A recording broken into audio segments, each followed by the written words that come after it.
talking about volume-based eating. If you don't know what that means, don't worry, we're going to explain it right now. Registered dietitian Chinwe is going to tell us all about it. Chinwe, what is volume-based eating? So volume-based eating is getting lots of food in with not so many calories. So a lot of times people are trying to make healthier choices, but they feel like they have to cut out the food. I feel like there's a common misconception.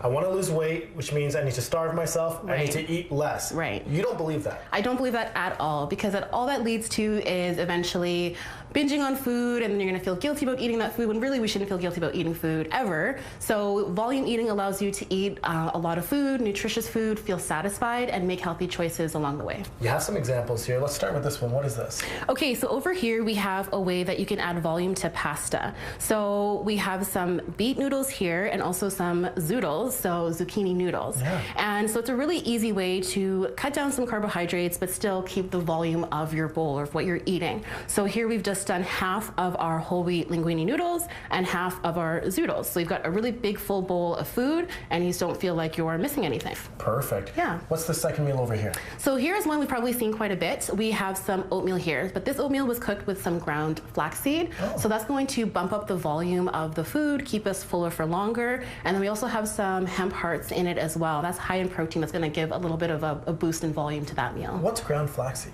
So ground flaxseed is it's a seed that is an oil-based seed. So it's high in fiber and high in healthy fats as well. So good nutrition there. What I like about this is that if you start your day off with something like this, you're going to be full longer. Yeah. You're not going to overeat. Right, and that's the thing. We don't want to be afraid of eating. We just want to choose the right food that, like you said, allows us to be fuller for longer, gives us that long-lasting energy. So when it's time to eat the next meal, you're just starting to feel hungry and you can make really good choices rather than your hunger driving you to pick something that may not be the best choice. What are some of those reasons that you find a lot of your clients overeat? Why is that? So again, not eating enough prior to a meal, sometimes boredom, sometimes your environment. So if at work, if the office place has maybe some snack foods that you really try to stay away from, or sometimes emotional eating, sometimes stress can be a big trigger for eating. So there's other things that we can work on that are going to help us make better food choices, but for sure, eating healthfully and eating food that's going to keep us fuller for longer is your best starting point so that it's not your hunger that's driving, because when we're really, really hungry, it's hard to make those good food choices. Absolutely. You go for convenience rather than what's actually nutritionally better for you. Right. You have a smoothie bowl here. Now, before we started shooting this segment, you made a really good point, because I see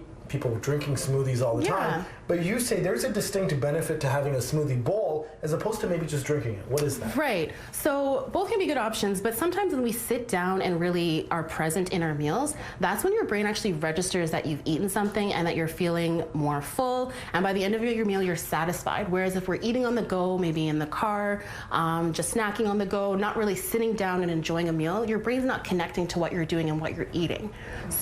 You've made this. Yes. Quickly tell us what is in here. How can someone make this at home? Yeah, so what we just used was some strawberries, bananas, some kiwi, and I used soy milk as the liquid, and lots of spinach actually. So when I'm making a smoothie bowl, so a smoothie bowl is a really great way to get more veggies in, especially when you're going to top it with more fruit. I like to add a lot of vegetables, usually spinach, when I'm blending up my smoothie. I like it. Let's get this a try. Well, that's really good.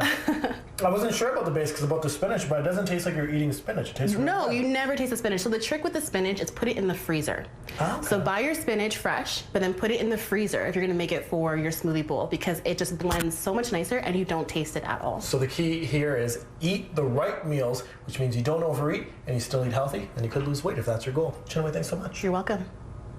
Living Well, brought to you by It's About Time Manitoba. Discover how you can help save the lives of many Manitobans in need of organ donation.